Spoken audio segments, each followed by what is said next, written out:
I wanted to talk about inferior TI, introverted thinking, and being your own worst enemy. So, all TI users probably to some extent feel like they are their own worst enemy, because the definition of TI is introverted thinking, which means the depth of thought, which means subjective thought, which means that all of your thoughts, all of your logic is inherently subjective. So you have a hard time stepping back and making a logical statement without understanding how you fit into the process. And that's a good thing in a lot of ways, because it means that you can try and recognize your own bias, which I think TE users have a hard time with, because TE users, they have their own personal FI, introverted feeling, and so whenever they're being objective, they just sort of, oh, whatever, FI, I'm not thinking of you right now. They don't understand the role it plays. And so TI users always are trying to understand the role that they play in a situation, and so their judgments, their logical judgments, are going to be affected by their own subjective, because if it's internal, that has to do with you and only you, and if it's external, then it has to do with the grand scheme of things, the outside looking in. So basically, all TI users to some extent might feel like their own worst enemy. Anyone could feel like that they are their own worst enemy, but this is especially true for TI, and it's especially true for EFJs. And if you aren't an EFJ, and if you aren't close to an ENFJ or an ESFJ, this might surprise you, because these types always look super happy and super friendly, and that's because most of the time they're putting you above their own needs and above themselves, which sounds terrible, it sounds weak, it sounds lame. But the thing is that there's this baseline of kindness that I'm not going to step down from just because I'm feeling bad. And just because I'm in a pissy mood doesn't mean that I'm not going to ask you how your weekend is, because that's the right thing to do.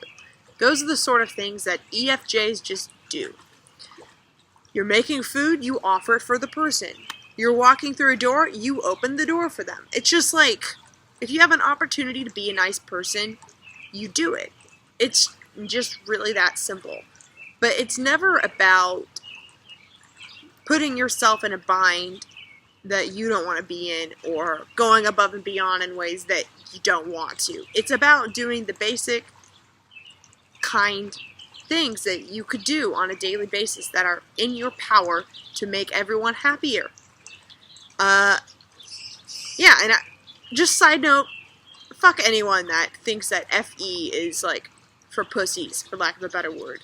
And I'm so sick and fucking tired of everyone on the internet thinking that that is like something wrong or something fake.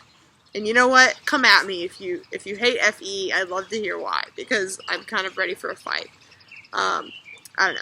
I was just thinking about how I worded that, and I was just like, I hate people that don't recognize that and think that their emotions, their bad mood is more important than somebody else.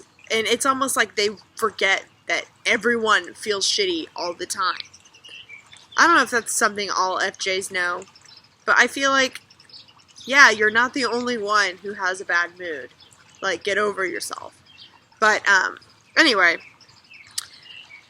my point is that, so EFJs, you might not think of them as the type to be mean to themselves, because a lot of times they have a lot of friends, they post a lot on social media, they post their selfies, they share their commentary, they're like funny.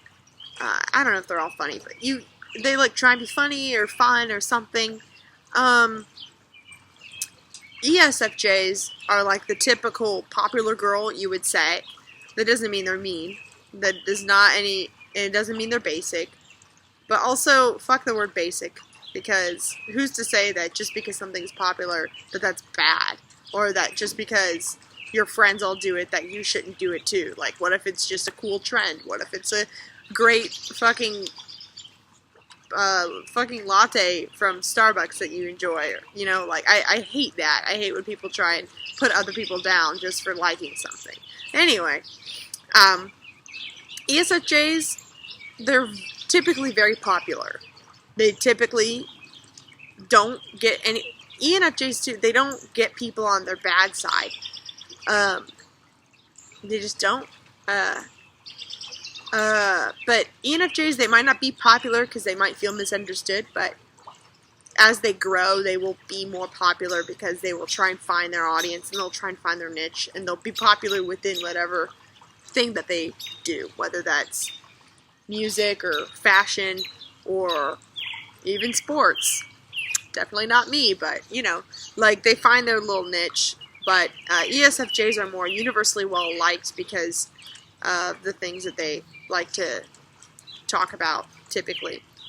And because they're sensors, because they talk about the things around them in their sensory world, so that's maybe easier for people to latch on to. But anyway, this could seem like intimidating or might make them seem untouchable in a lot of ways, but they're actually oftentimes their own worst enemy. Because introverted thinking, they're very bad introverted thinking will always sort of question, was this my fault? Was this my fault? Every time something bad happens. And if enough bad things happen, they will think, oh, I'm the problem. I'm such a shithead. I'm trash. Like, I'm the worst. I don't deserve anything. And then when they do that, you know what they do? They start sabotaging themselves by accident. Even though they say that they're trying really hard and doing the right thing, they get so crippled with fear and anxiety, they've literally convinced themselves that they're a problem. Why? Because people are mean, and because I didn't get the job that I tried to get, and I didn't get selected for this group, whatever that is.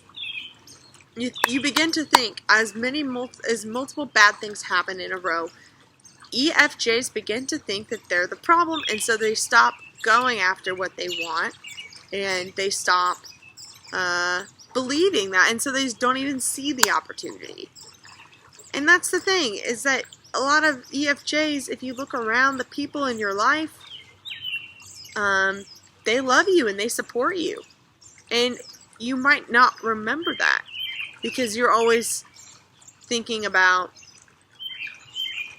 like, doing the right thing all the time and trying to figure out how to be happy, trying to find somebody who's as nice as you are. That's really hard. Shout out to all my ESFJ, ENFJ sister and brothers, because that is really hard to always be making sure that you're kind, and to live in a world where consistently, when people are upset about something or if they have a bad day, they find excuses to not act up to their character.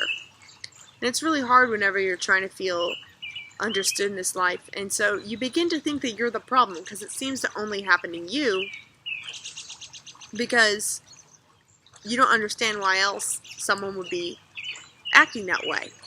You're like, I did everything right. I offered them food, I offered them a blanket, I said hi to them this morning, or whatever you did.